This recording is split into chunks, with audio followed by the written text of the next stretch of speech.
superficiais, vulgares, que formam o fundo dos nossos conhecimentos.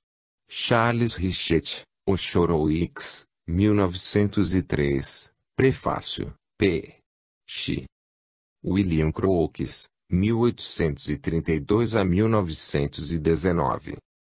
Foi muito a propósito que Charles Richet, 1850 a 1935, deu por iniciado com William Crookes, em 1872, o período científico da metapsíquica, hoje parapsicologia. Possivelmente, nenhum cientista que se atreveu a estudar com afinco os fenômenos objetivos da parapsicologia foi tão controvertido quanto William Crookes. Nenhum levantou tanta celeuma em torno de suas afirmações acerca dos fenômenos que observou. Nenhum teve sua sólida reputação tão atacada, e talvez nenhum foi tão firmemente honesto em suas convicções científicas quanto ele. Quem estuda sem preconceitos os trabalhos de William Crookes impressiona-se pela pureza, simplicidade e clareza meridiana de seus relatórios. Dos seus trabalhos transpiram a sinceridade, a firme convicção e a serenidade de um sábio que tranquilamente proclama a verdade, sem inquietar-se com o julgamento dos demais, por achar-se seguro de que o erro está com aqueles que negam a evidência dos fatos. Sir William Crookes pode ser considerado um dos mais proeminentes físicos do século XIX. Em 1863 foi eleito membro da Royal Society. Obteve as seguintes laureas: a Royal Gold Medal, em 1875, a Davy Medal, em 1888, a Sir Joseph Copley Medal, em 1904, foi nomeado cavaleiro, em 1897, pela Rainha Victoria, e em 1910 ganhou a Ordem do Mérito.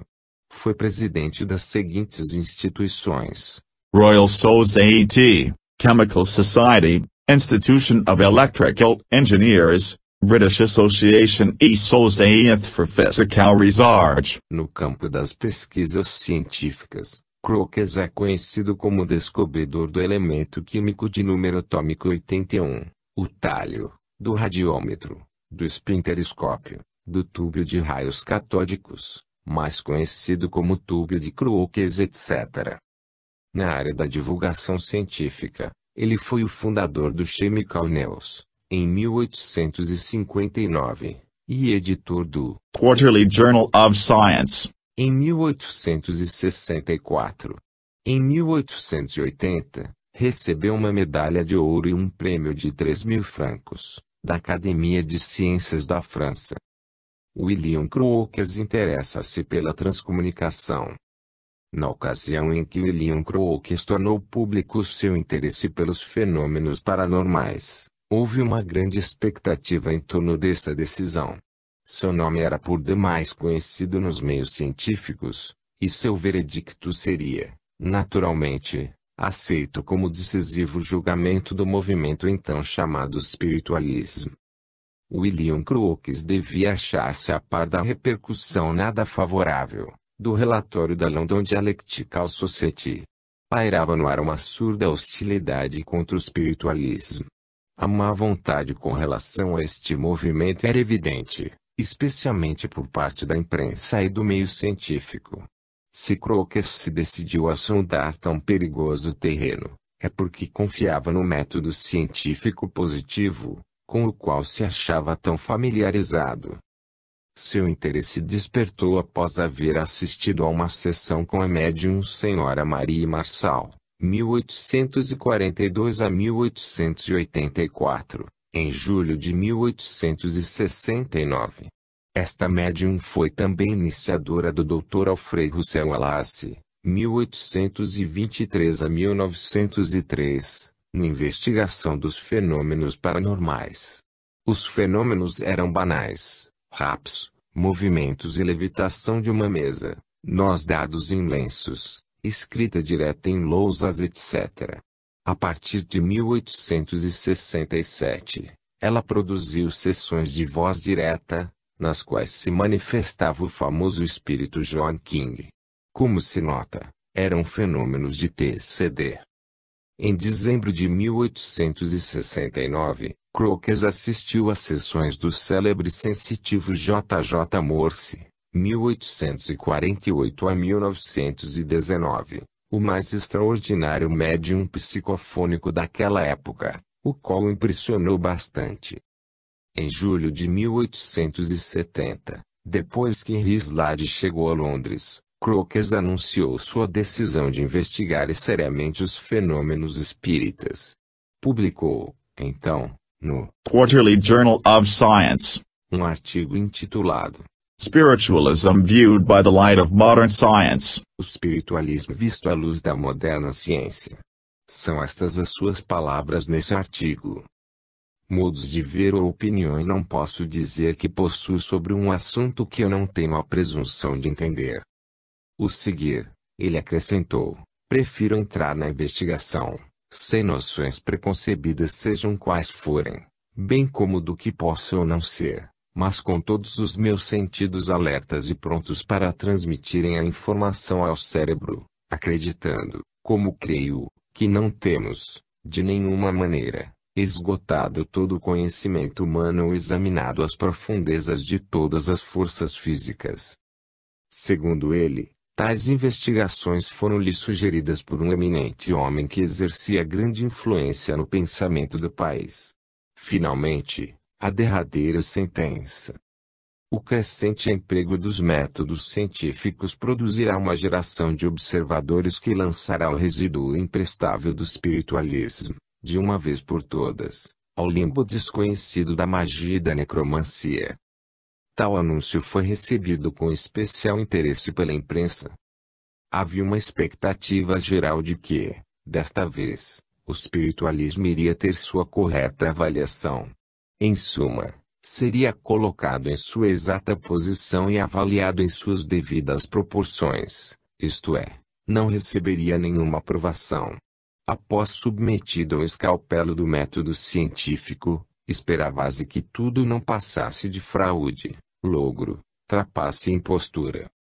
É um fenômeno difícil de explicar exatamente, essa aversão contra os fatos do espiritualismo. Talvez se deva a isso, em parte, à influência da filosofia positivista que, naquela época, se difundira pelas elites culturais da Europa.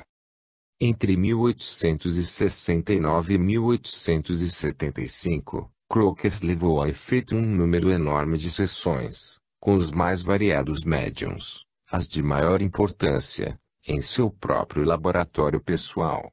São 5 seus principais grupos de experiências com os médiuns mais qualificados e por ordem cronológica: Daniel Douglas Home, Cat Fox, Charles Edward Williams, Florence Cook MERS, Anne Eva Fay.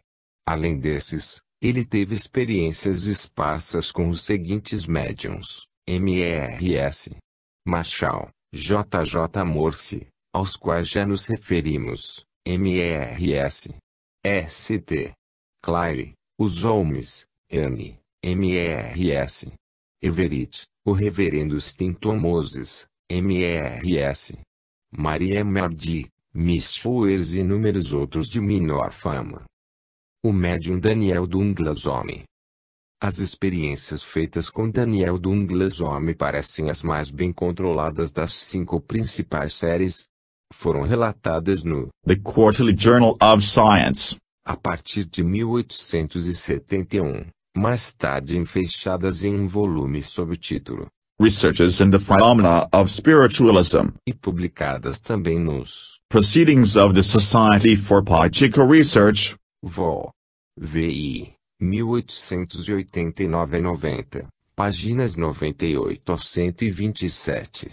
Essas experiências constaram de diversos fenômenos de efeitos físicos, tais como o movimento de corpos pesados com contato mas sem esforço mecânico por parte do médium. Para controlar e medir esses fenômenos, Crookes construiu e montou aparelhos dotados de alavancas e dinamômetros, bem como registradores gráficos operados mecanicamente. Dentro dessa categoria de fenômenos, destaca-se um deles pelo inusitado Trata-se de um acordeão que era tocado, tendo apenas uma de suas extremidades presa entre os dedos da mão do médium. A outra extremidade contendo as teclas ficava dependurada no instrumento, assim suspenso dentro de uma gaiola de madeira e arame. Músicas eram misteriosamente executadas, sendo suas teclas acionadas por suposta mão invisível. Foram investigados os fenômenos de percussão e outros ruídos surgidos sob a ação do médium. Objetos pesados situados a determinada distância do médium eram movimentados ostensivamente. Assim, mesas e cadeiras elevavam-se do chão por si sós. Todos esses fenômenos, em sua maioria, ocorriam à luz clara, permitindo absoluto controle. O médium Dedeome é famoso também pelas suas levitações. Diz Crocas. Há, pelo menos, 100 casos bem verificados de elevação do Senhor Homem, produzidos em presença de muitas pessoas diferentes, e ouvi mesmo da boca de 3 testemunhas, o conde de Dunraven, Lord Lindsay e o capitão Selwyn, a narração dos casos mais notáveis desse gênero acompanhados dos menores incidentes. Crookes, 1971, páginas 36 e 37, Crookes, 1972, páginas 143 a 225. Inúmeros outros fenômenos extraordinários foram reportados por Crocas. Os modernos parapsicólogos certamente poderão interpretar toda a fenomenologia produzida por Daniel Douglas Home, sob o prisma da exclusiva ação psicocinética do médium. E uma questão de opinião, aliás respeitável, uma vez que experimentos de laboratório evidenciam a existência da função psicapa, em seres humanos e até em animais. Andrade, 1967. Páginas 149 a 170, 1986, páginas 222 a 234, Schmid, 1970, páginas 175 a 181, 1970, páginas 255 a 261, 1973, páginas 105 a 118, Watkins. 1971, páginas 23 a 25. Entretanto, é importante assinalar que a quase totalidade dos resultados dos testes de psicocinesia levados a efeito em laboratório são revelados graças aos sensíveis métodos estatísticos. Isto quer dizer que tais efeitos psicocinéticos são muitíssimo débeis e escapam, comumente, a uma observação direta. O contrário ocorre nos fenômenos espontâneos produzidos pelos médiuns de alta potência como Daniel Douglas Home.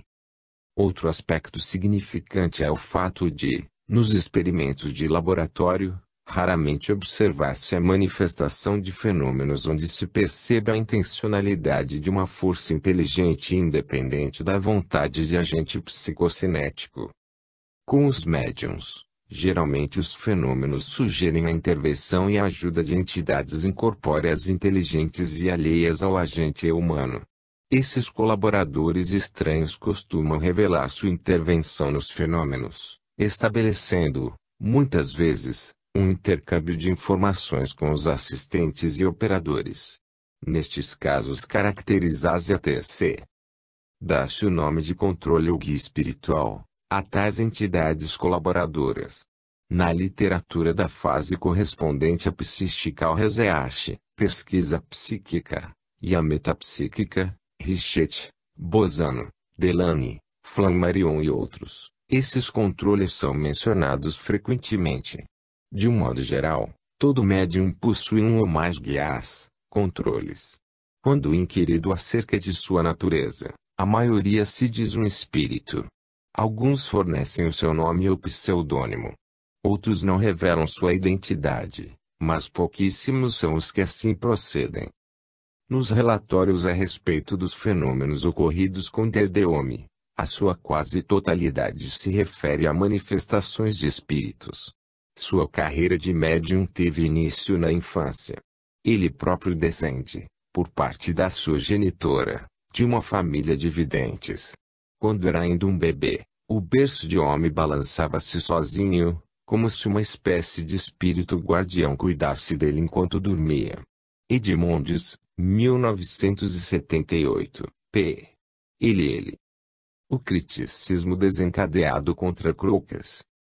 Os relatórios de William Crookes a respeito da força psíquica por ele verificada de maneira inequívoca, assim como os dos demais fenômenos que, de certa forma, davam apoio às teorias espiritualistas, provocaram tremenda decepção entre aqueles que esperavam justamente o contrário.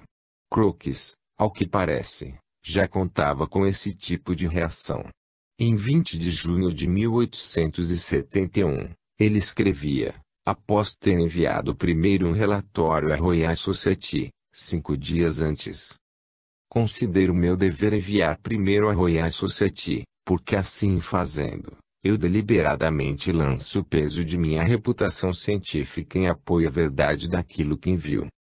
Em julho de 1871, Crookes publicou um artigo sobre a famosa série de testes com DDUM e também com Katia Fox, no Quarterly Journal of Science, sob o título Experimental Investigation of a New Force. Em outubro do mesmo ano e no mesmo periódico, ele publicou outro trabalho, Some Further Experiments on Psychic Force, com uma explicação de sua abordagem à Royal Society.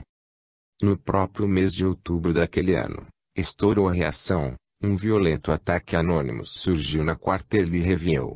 O anonimato não funcionou, pois logo se soube que sua origem era o oficial de registro da London University, o conhecido biologista Dr. W. B. Carpenter, membro da Royal Society. Em dezembro daquele ano, William Crookes publicou, no Quarterly Journal of Science, o artigo Psychic Force and Modern Spiritualism, a reply to the Quarterly Review. Era a resposta ao ataque de Carpenter, desmascarando e refutando ponto por ponto os seus argumentos. O jornal Eixo, de 31 de outubro de 1871, publicou uma carta anônima a ele enviada e assinada a B. Nesta carta o autor pôs em forma definitiva alguns dos rumores contra Crookes, que se haviam desencadeado depois do artigo de Carpenter.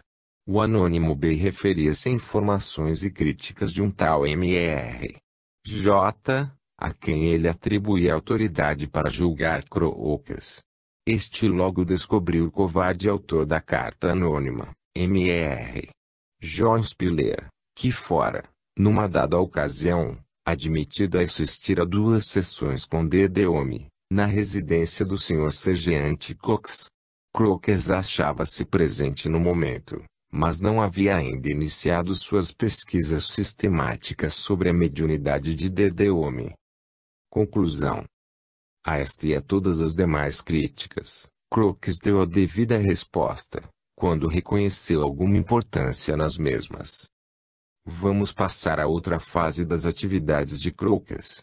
Escolheremos apenas uma delas, embora todas as demais tenham sido dignas de nota. Vamos tratar das ectoplasmias de Katia King, obtidas pela mediunidade de Florence Cook, 1856 a 1904. 19. Katia King. Mas sempre julgo ouvir a mesma resposta. Para o emprego de uma existência terrestre não pode haver objetivo mais elaborado do que procurar provar a natureza transcendente do ser humano, chamada um destino muito mais sublime do que a existência fenomenal. Aksakov, 1890. Florence Cook. O caso Volkmann. A mediunidade de Florence Cook manifestou-se desde a sua infância, quando afirmava ver espíritos e ouvir vozes. Tais fatos eram levados pouco a sério pelos seus familiares, que os atribuíam a produtos de sua imaginação infantil. Em 1871, aos 15 anos de idade, sua mediunidade começou a aflorar mais intensamente e foi se desenvolvendo com o correr do tempo. Em 22 de abril de 1872, numa sessão na qual se achavam presentes a mãe, os irmãos e uma irmã da médium, além da criada Marie, materializou-se o espírito Katia King, parcialmente pela primeira vez. Em uma carta enviada ao diretor do periódico The Spiritualist de Londres, Mr. Harrison, a própria Florence Cook relatou o ocorrido, pois manteve-se em vigília durante a manifestação. Katia mostrou-se na abertura das cortinas, seus lábios se moveram, por fim, falou durante alguns minutos com minha mãe. Todos puderam acompanhar os movimentos de seus lábios. Como eu não havia muito bem de onde me encontrava, pedi-lhe que se voltasse para mim. Ela atendeu e virou-se. Com muito gosto desejo atender-te, disse. Então pude observar que a parte superior do seu corpo estava formada somente até o busto, o resto do seu corpo era uma nebulosidade vagamente luminosa. Rodrigues, 1975, página 32. Posteriormente, Florence Cook passou a entrar em transe profundo. Daí em diante, a forma ectoplásmica de Katia King foi adquirindo mais consistência e autonomia, chegando a sair inteiramente da cabina escura e a passear livremente entre os assistentes, mostrando-se à luz clara.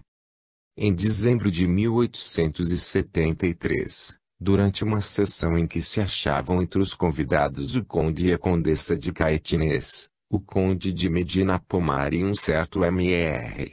W. Volkmann, Katia King mostrou-se tão nitidamente que despertou suspeitas neste último.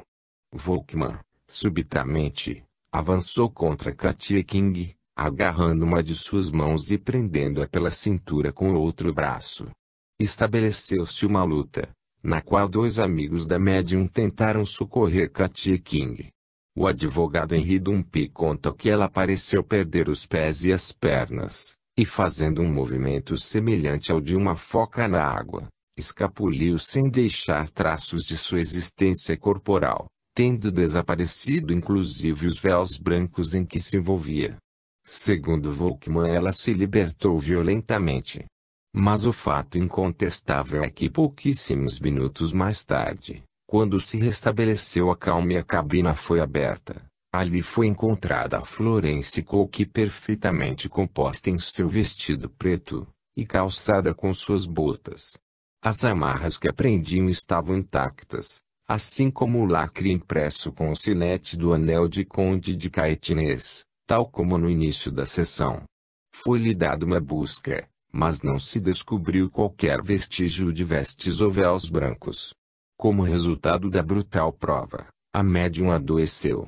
Fodor, 1974, página 62.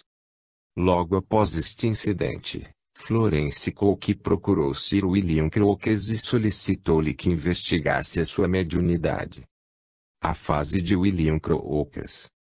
Naquela ocasião, devido a certos fenômenos que ocorreram na escola onde Florence Cook tinha um emprego, e também em virtude da repercussão na imprensa, dos fatos atribuídos a ela, a diretora demitiu-a de sua colocação. Desse modo, Florence Cook viu-se desempregada. Um senhor que se interessava vivamente pelas faculdades da senhorita Cook, ofereceu-lhe uma pensão permanente, com a condição de manter-se ela em atividade mediúnica exclusivamente para fins de pesquisa científica. A referida pensão duraria enquanto Florence se mantivesse solteira. O nome desse generoso protetor era Charles Blackburn. Quando ocorreu o incidente com o desastrado Volkmann, Mr. Charles Blackburn excluiu Florence da assistência pública e confiou-a exclusivamente aos cuidados de Sir William Crookes, para investigações rigorosamente científicas. Katia King era o pseudônimo adotado pelo espírito de Annie Morgan, o espírito guia de Florence Cook. Dizia ter sido filha de Henry Morgan, famoso pirata que foi protegido por Charles II e feito governador da Jamaica. O espírito de H. Morgan adotou o pseudônimo John King, tendo se manifestado, pela primeira vez, em 1850, com os irmãos Davenport. Katia King colaborou de maneira notável com William Crookes. Vamos transcrever os relatos de algumas sessões assistidas e estudadas por Crookes, e reportadas pessoalmente por ele. O episódio que relataremos a seguir mostra-nos um fato de grande importância. Quando um médium não está em transe suficientemente profundo, pode ocorrer uma ectoplasmia incompleta. Neste caso, o duplo vital do médium projeta-se e arrasta consigo o ectoplasma. O espírito, então, se superpõe a este conjunto, surgindo daí uma forma híbrida, com a aparência do médium. Uma sessão realizava-se na casa do Sr. Luxmore. Funcionava como médium a jovem Florence Cook. Pouco depois, a forma de Katia apareceu ao lado da cortina, dizendo que o fazia porque haveria perigo em afastar-se de sua médium, visto que esta não se achava bem e não poderia ser posta em sono suficientemente profundo. Eu, W. Crocus, estava colocado a alguns pés da cortina, atrás da qual a senhorita Cook se achava sentada, tocando-a quase, e podia frequentemente ouvir os seus gemidos e suspiros, como se ela sofresse. Esse mal-estar continuou por intervalos, durante toda a sessão, e uma vez quando a forma de Katia estava diante de mim na sala, ouvi distintamente o som de um suspiro doloroso, idêntico aos que a senhorita Cook tinha feito ouvir, por intervalos, durante todo o tempo da sessão e que vinha de trás da cortina onde ela devia estar sentada. Confesso que a figura era surpreendente na sua aparência de vida e de realidade, e tanto quanto eu podia ver a luz um pouco fraca, os seus traços assemelhavam-se aos da senhorita Cook, mas, entretanto, a prova positiva era dada por um dos meus sentidos, pois que o suspiro vinha da senhorita Cook, no gabinete, enquanto a figura estava fora dele. Esta prova é muito forte para ser destruída por simples suposição do contrário, mesmo bem sustentada. Crooks, 1971, página 64. Posteriormente Sir William Crookes organizou uma série de sessões no seu laboratório particular situado em sua própria residência. Foi aí que se deram as melhores ectoplasmias de Katia King, durante as quais, inúmeras vezes, puderam ser vistas e até fotografadas, ao mesmo tempo, a materialização e a médium. Uma dessas sessões ocorreu em 12 de março de 1874, na casa de Crocus. Voltando ao meu posto de observação, Katia apareceu de novo e disse que pensava poder mostrar-se a mim ao mesmo tempo que a sua médium. Abaixou-se o gás e ela me pediu a lâmpada fosforescente. Depois de ter se mostrado a claridade durante alguns segundos, Ma restituiu, dizendo: agora entre e venha ver a minha médium. Acompanhei-a de perto à minha biblioteca e, à claridade da lâmpada, vi a senhorita Cook estendida no canapé, exatamente como eu a tinha deixado. Olhei em torno de mim para ver Katia. Porém ela havia desaparecido. Em outra sessão Crooks conseguiu ver, durante um largo tempo, simultaneamente a médium e a entidade materializada. Essa sessão ocorreu em Acneu. Nessa ocasião Crooks obteve permissão de Katia King para enlaçar sua cintura e abraçá-la, repetindo sem incidentes a desastrada experiência do Sr. W. Volkmann. Crooks, em artigo publicado no The Spiritualist, disse: o Sr. Volkmann ficará satisfeito ao saber que posso corroborar a sua asserção, de que o fantasma, que afinal não fez nenhuma resistência, era um ser tão material quanto a própria senhorita Cook. Prosseguindo em seu artigo, Crooks relatou o seguinte episódio ocorrido nessa mesma sessão. Katia disse então que, dessa vez, se julgava capaz de mostrar-se ao mesmo tempo que a senhorita Cook. Abaixei o gás, e, em seguida, com a minha lâmpada fosforescente penetrei no aposento que servia de gabinete. Mas eu tinha pedido previamente a um dos meus amigos, que é hábil estenógrafo, para anotar toda a observação que eu fizesse, enquanto estivesse no gabinete, porque bem conhecia a importância que se liga às primeiras impressões, e não queria confiar à minha memória mais do que fosse necessário. As suas notas acham-se neste momento diante de mim. Entrei no aposento com precaução. Estava escuro, e foi pelo tacto que procurei a senhorita Cook. Encontrei-a de cócoras no soalho.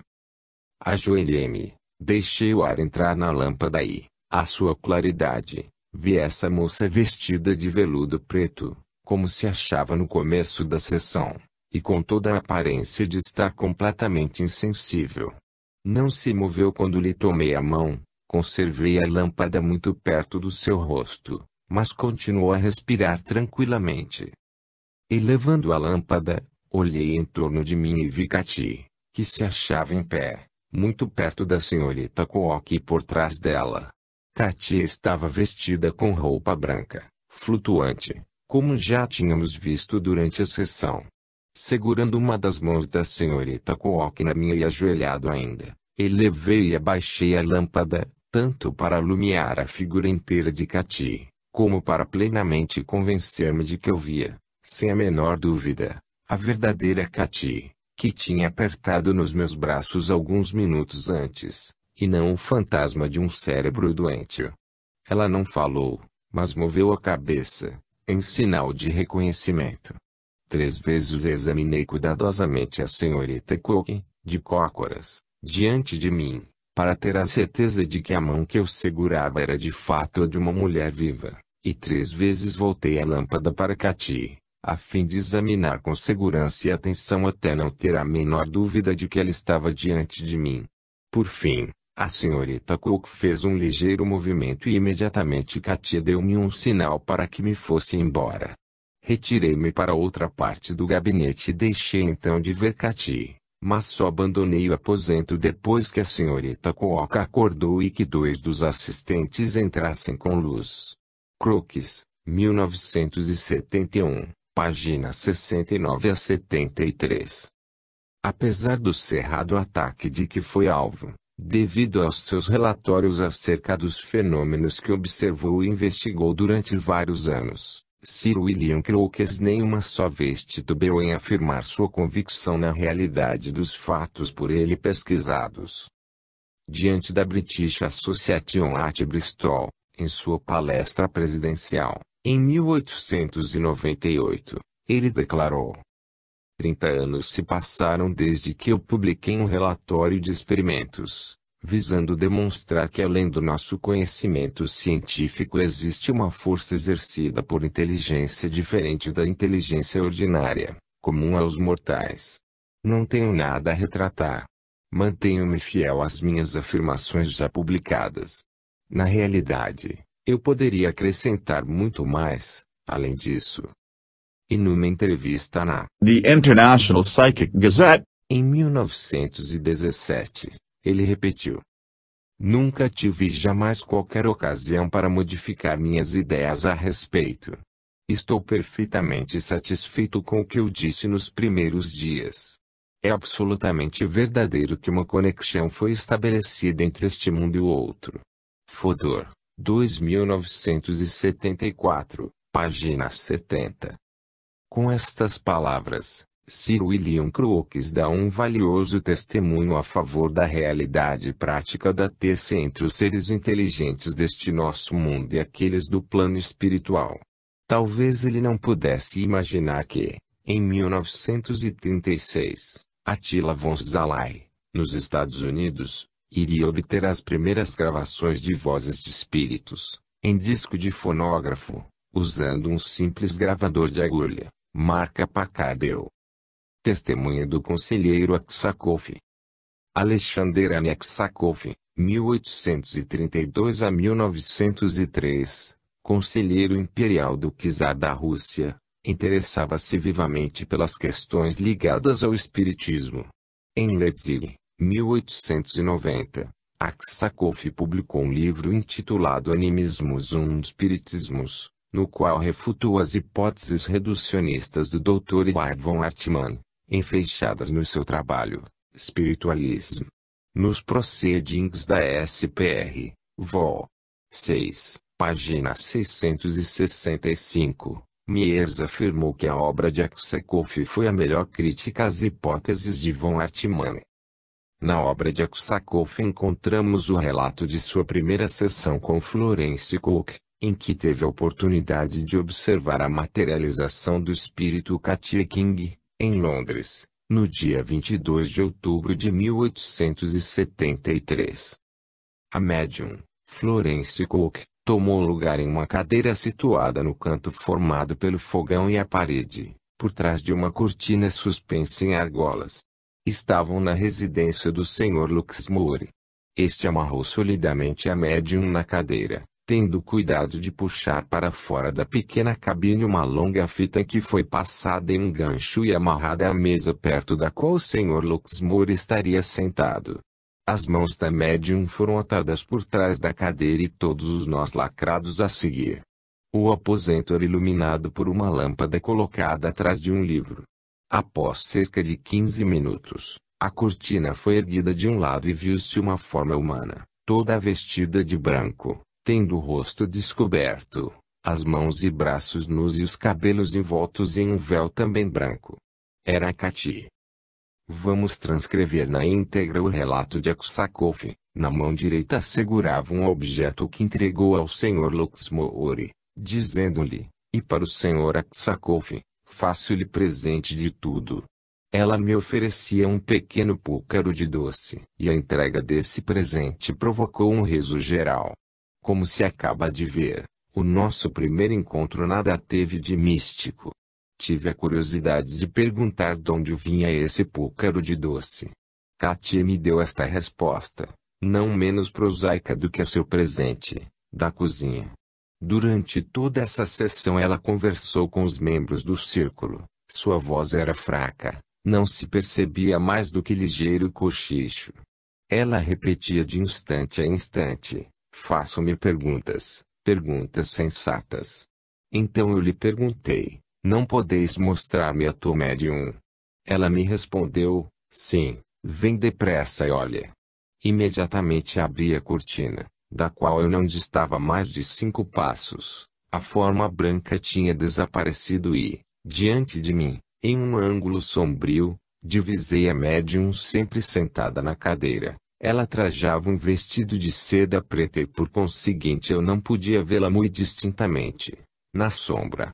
Desde que voltei ao meu lugar, Katia reapareceu perto da cortina e me perguntou, viste bem? Não muito bem, respondi. Está bastante escuro atrás da cortina. Então leva a lâmpada e olhe o mais depressa que puderdes, respondeu Katia. Em menos de um segundo, de lâmpada em punho, cheguei ao lado de trás da cortina. Todo vestígio de Katia tinha desaparecido. Achei-me em presença da médium, sentada na cadeira, imersa em sono profundo, com as mãos amarradas por trás das costas. A luz da lâmpada, refletindo-se em seu rosto, produziu o efeito costumado. A médium gemeu, fazendo esforços para despertar. Um diálogo interessante estabeleceu-se, por trás da cortina, entre a médium, que se esforçava em despertar completamente, e Katia, que desejava adormecê-la ainda, mas Katia teve que ceder, despediu-se dos assistentes e o silêncio se fez. Estava terminada a sessão. O Sr. Luxmore convidou-me a examinar atentamente os nós, os laços e os selos. Tudo estava intacto. Quando eu tive que cortar os laços, experimentei grande dificuldade em introduzir a tesoura por baixo das fitas. Tão fortemente apertados estavam os punhos. Examinei de novo o gabinete, logo que a senhorita Coco deixou. Ele não media mais do que cerca de 1 metro de largura e menos de meio metro de fundos. As 2 paredes eram de tijolo. Para mim era evidente que não tínhamos sido ludibre de uma mistificação por parte da senhorita Cook. Mas então de onde tinha vindo e por onde tinha desaparecido essa forma branca, viva, falante, uma verdadeira personalidade humana? Aksakov, 1890, páginas 249 a 251. Conclusão. Os limites destas generosas páginas impedem-nos de citar mais outros dos inúmeros testemunhos de observadores que escreveram relatórios sobre as sessões produzidas por Florence Cook. Em todas elas foram empregados rígidos métodos de controle, mais do que suficientes para eliminar a hipótese de fraude. Muitos observadores puderam ver, simultaneamente, a médium em transe e o espírito Katia King materializado. Entretanto, todas as numerosas evidências, acrescidas do peso do testemunho de observadores insuspeitos como Sir William Crookes, Alexander Aksakoff, Dr. George Sexton, Príncipe Emílio de Sayn-Wittgenstein, Dr. J. M. Gully, Cromwell Fletcher Valley, Sra. Florence Marryat e inúmeros outros, não foram suficientes para vencer a resistência do cepticismo científico daquela época. O episódio de Katia King, por si só, bastaria para atrair a atenção de uma comunidade de cientistas um pouco mais aberta e isenta de preconceitos e cristalizações dogmáticas. Esperamos que no século XXI que se avizinha, os homens de ciência estejam mais preparados para assimilar os benefícios da transcomunicação. Os planos superiores da espiritualidade aguardam apenas que nos disponhamos a receber o imenso tesouro de conhecimentos posto ao nosso alcance pelas possibilidades da TC. 20. A Society for Physical Research, SPR. O sábio não é o homem que fornece as verdadeiras respostas, é o que formula as verdadeiras perguntas.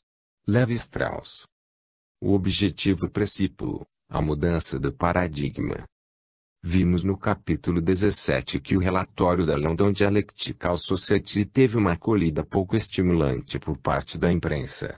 O relatório em questão, na realidade, compreendia um vasto e bem documentado repositório dos mais variados fenômenos paranormais espontâneos, e alguns provocados, em tudo semelhantes aos que já haviam sido e, posteriormente, passaram a ser também registrados por outros investigadores. Deve notar-se que a questão da sobrevivência após a morte, propositalmente ou não, foi deixada de lado. No entanto, o conjunto fenomênico focalizado no relatório teve uma grande influência e atraiu a atenção de pesquisadores qualificados para o problema da sobrevivência. Dr. Alfred Russel Wallace, em On Miracles and Modern Spiritualism, afirma que, dos 33 membros ativos da comissão, que colaboraram no relatório, apenas 8 acreditavam, inicialmente, nos fenômenos. Apenas 4 eram adeptos da teoria espiritualista. Os restantes 25 eram cépticos. No correr das investigações, pelo menos 12 dos totalmente incrédulos convenceram-se da realidade de muitos dos fenômenos de efeitos físicos, quando faziam parte das subcomissões que os investigavam. 3 dos que eram previamente descrentes tornaram-se, mais tarde, inteiramente espiritualistas. Praticamente todos concordaram com o estabelecimento da realidade dos fenômenos paranormais. O relatório da comissão nomeada pela London Dialectical Society, visto em seu conjunto, constituiu enorme apoio à tese espiritualista. Mais tarde, as investigações levadas a efeito pelas primeiras sociedades de pesquisa psíquica tiveram como um dos primeiros objetivos a investigação da possível natureza espiritual do homem. Como consequência, foram inicialmente estudadas as manifestações mediúnicas, a telepatia, as alucinações etc. À medida que a constatação da fenomenologia paranormal parecia reforçar a tese dos espiritualistas, uma reação também foi surgindo, visando opor um dique àquela onda de espiritualismo. Aqui e ali apareceram focos de combate direto e violento, como no caso da imprensa. Pensamos que a grande influência do positivismo e a intransigência dogmática das religiões dominantes teriam contribuído ponderavelmente para o nascimento e crescimento da reação mencionada. Entretanto, os adversários do espiritualismo não mostravam sua hostilidade constantemente de maneira frontal. Aos poucos foram provocando as mudanças visadas, de maneira sutil e sistemática. A primeira modificação foi quanto ao nome da fenomenologia. Inicialmente, eram fenômenos espirituais, objeto de estudo do espiritualismo, passou para a psíquica Urizeashi. Em seguida, Emile Boirac, Max Dessoir e outros adotaram o termo parapsicologia. Houve, assim, uma hábil mudança no rótulo e, consequentemente, no conceito acerca da natureza desses fenômenos. O prefixo para colocava uma conotação nova, evocando a paranormalidade, tanto dos fenômenos, quanto das funções psíquicas correlatas. Os referidos fenômenos e respectivas funções foram subtraídos ao seu enquadramento como categoria metafísico-espiritualista.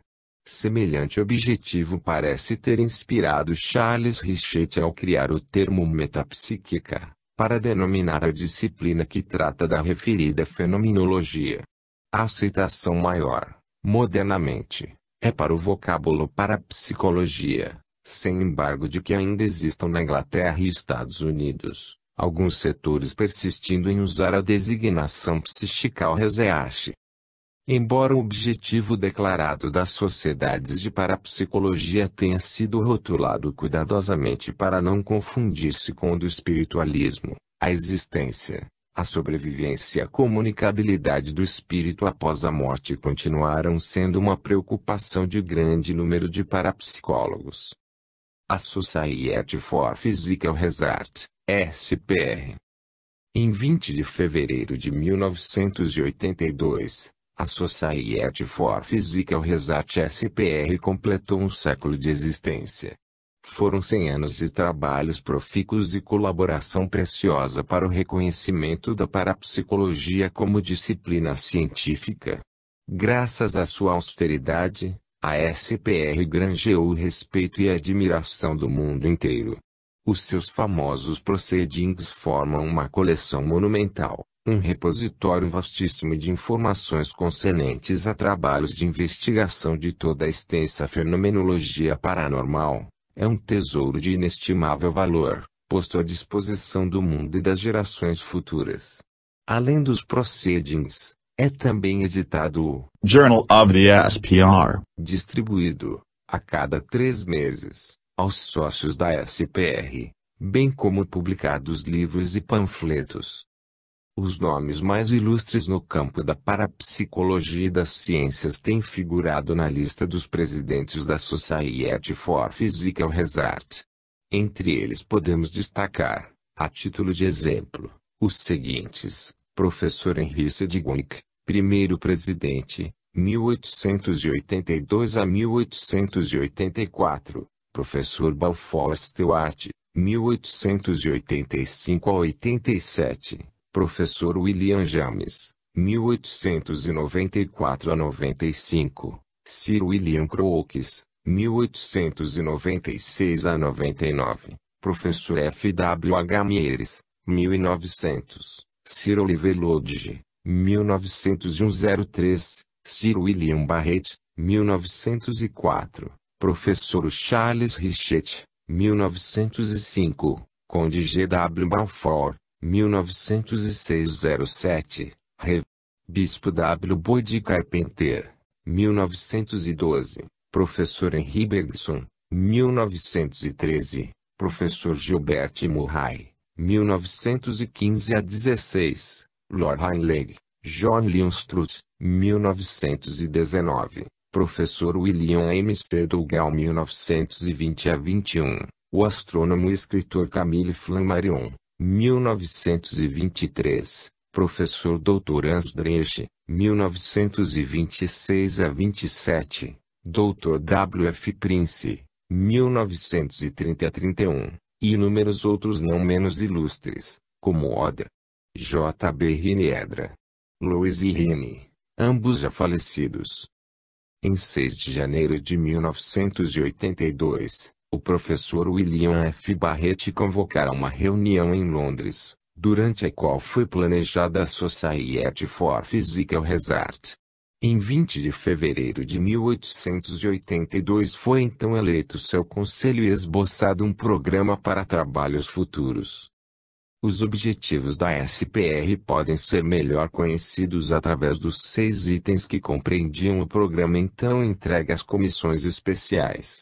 Elos: 1. Exame da natureza e extensão de qualquer influência que possa ser exercida por uma mente sobre outra, a parte de qualquer modo de percepção geralmente reconhecido.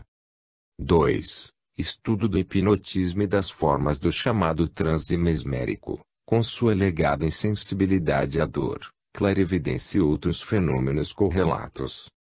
3. Revisão crítica das pesquisas de Reichenbach com certos organismos chamados sensitivos, e um inquérito se tais organismos possuem qualquer poder de percepção além de uma sensibilidade altamente exaltada dos órgãos sensoriais conhecidos.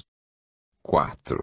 Cuidadosa investigação de quaisquer relatórios apoiando-se em forte testemunho, concernentes aparições no momento da morte ou, de outra forma, relativos a perturbações em casas com fama de serem mal assombradas. 5. Inquéritos acerca dos vários fenômenos comumente chamados espiritualistas, com tentativas para descobrir suas causas e leis gerais. 6. Coleta e colecionação de materiais de apoio à história dessas questões. O critério da sociedade será a abordagem desses vários problemas, sem prejuízo ou preconceito de qualquer espécie, no mesmo espírito de exato e desapaixonado inquérito que tem facultado a ciência resolver tantos problemas, uma vez não menos obscuros nem menos apaixonadamente debatidos. Proceedings, SPR, 1882, páginas 13 e 4. Como pode ver-se pelas disposições atrás transcritas, a SPR propôs-se a tratar dos fenômenos paranormais por ela investigados, usando um critério rigorosamente imparcial, positivo e científico. Realmente, a referida orientação foi seguida ao longo de mais de um século e parece que continuará sempre assim. Esse fato não impediu, todavia, que houvesse alterações quanto à forma de interpretar a fenomenologia paranormal, embora a SPR, como um todo, não deva ter preferência por esta ou aquela doutrina filosófica, por este ou aquele credo religioso. Para nós seria tarefa praticamente impossível resumir a imensa soma de trabalhos efetuados pela SPR durante as suas atividades. Como ocorre com grande número de sociedades, a SPR teve sua fase áurea, durante a qual surgiram as suas investigações mais importantes. Esta fase áurea vai desde a sua fundação, 1882, até 1905. Nesse período, sobressaem as extraordinárias atividades de Mieres, Sedgwick, Gurney e Hodgson. Este último, de 1887 até 1905, data de sua morte, levou a efeito notáveis investigações acerca da TCM. O professor William James descobre Leonore Piper. Na impossibilidade de relatar todos os trabalhos mais importantes da SPR, tomaremos como um bom exemplo as rigorosíssimas pesquisas sobre a mediunidade da senhora Leonore Piper, 1859 a 1950. Tais estudos foram iniciados pelo professor William James, 1842 a 1910, cujo interesse despertou à vista das informações da senhora Gibbons, sogra do próprio professor James. Asra Gibbons relacionara-se com a senhora Piper e assistir às sessões.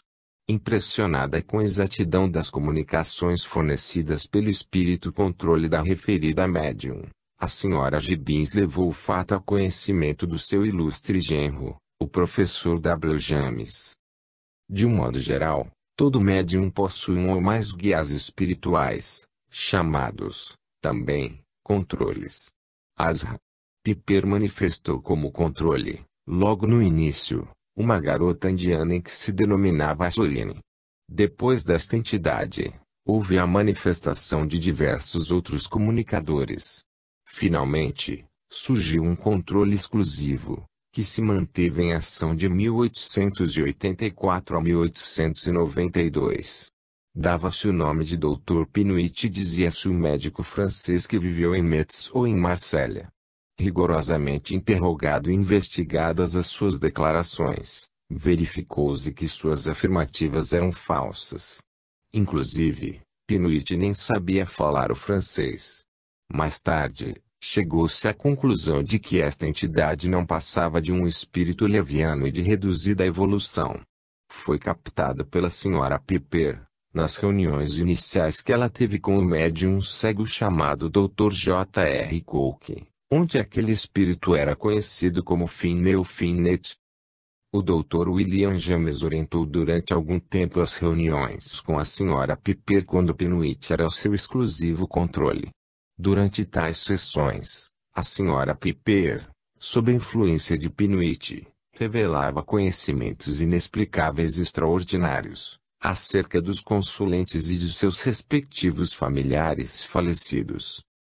Na época em que o Dr. William James passou a observar os fenômenos produzidos pela Sra. Piper, o oficialismo científico, impregnado de ideias materialistas positivistas, atribuía tais ocorrências às faculdades do próprio sensitivo. Havia uma concessão por parte de poucos psicólogos à possibilidade de existir a telepatia, mais conhecida, então, como transmissão do pensamento. Mesmo a grande maioria dos investigadores da Psychical Research, na Inglaterra e EUA, assim como da metapsíquica, na França e diversos outros países da Europa, não aceitava a tese da existência e da intervenção dos espíritos nos fenômenos paranormais. Por essa razão, William James, embora convencido da autenticidade dos fatos extraordinários verificados com a Sra. Piper, não aceitava a explicação espirítica. Para ele, como para grande parte dos investigadores dos fenômenos psíquicos, Pinuit bem como os demais controles da Sra. Piper eram apenas personificações do seu inconsciente. Os extraordinários conhecimentos manifestados, pelos comunicadores, acerca das pessoas presentes às reuniões e a respeito de seus parentes e amigos falecidos, eram interpretados como sendo o resultado da transmissão de pensamento entre os assistentes e a médium. Tudo corria por conta das faculdades paranormais da sensitiva, que lhe permitiam captar as informações diretamente da mente dos circunstantes. Outro aspecto curioso das captações de informação operadas pela Sra. Piper era a psicometria. Ao tomar um objeto pertencente a determinada pessoa, os espíritos comunicadores nela incorporados forneciam abundantes informações acerca do dono do referido objeto, relatando cenas ocorridas com o possuidor do mesmo. Se o antigo dono do objeto fosse falecido, as informações surgiam de maneira semelhante e, inclusive, eram fornecidos recados do desencarnado aos seus parentes e amigos. A identificação era perfeita, de maneira a deixar poucas dúvidas quanto à identidade do morto. Era, esta, outra forma interessante de TCM. O professor William James, certamente ainda convicto da interpretação reducionista sugerida pela posição oficial da ciência, procurou pôr em evidência a exclusiva participação do inconsciente da médium, na produção dos fenômenos. Submeteu à hipnose. Com surpresa, constatou que, durante o transe hipnótico, a médium, por si só, era incapaz de demonstrar as capacidades que se observavam quando, em transe mediúnico, exteriorizava as personalidades do seu cortejo de espíritos comunicadores. As condições do transe hipnótico e as do transe mediúnico eram inteiramente diferentes. As Piper, em estado hipnótico, não manifestava a suposta telepatia, nem durante, nem imediatamente depois do transe. William James, provavelmente tangido por dúvidas, resolveu abandonar as pesquisas dos fenômenos observados com a Sra. Piper e escreveu a vários membros da Society for Physical Research SPR de Londres, comunicando-lhes as impressionantes qualidades daquela médium. Como resultado, o Dr. Richard Dixon, 18.551.905, foi destacado pela SPR para ir à América e estudar o caso. A importância da fase em que o Dr. Richard Dixon tomou a liderança dos estudos acerca da mediunidade da Sra. Piper é proporcional ao elevado nível daquele investigador. O Dixon tornou-se famoso pelo seu sistemático cepticismo aliado a uma notável capacidade de observação e profunda honestidade. A ele interessava exclusivamente o estabelecimento da verdade a respeito dos fenômenos paranormais.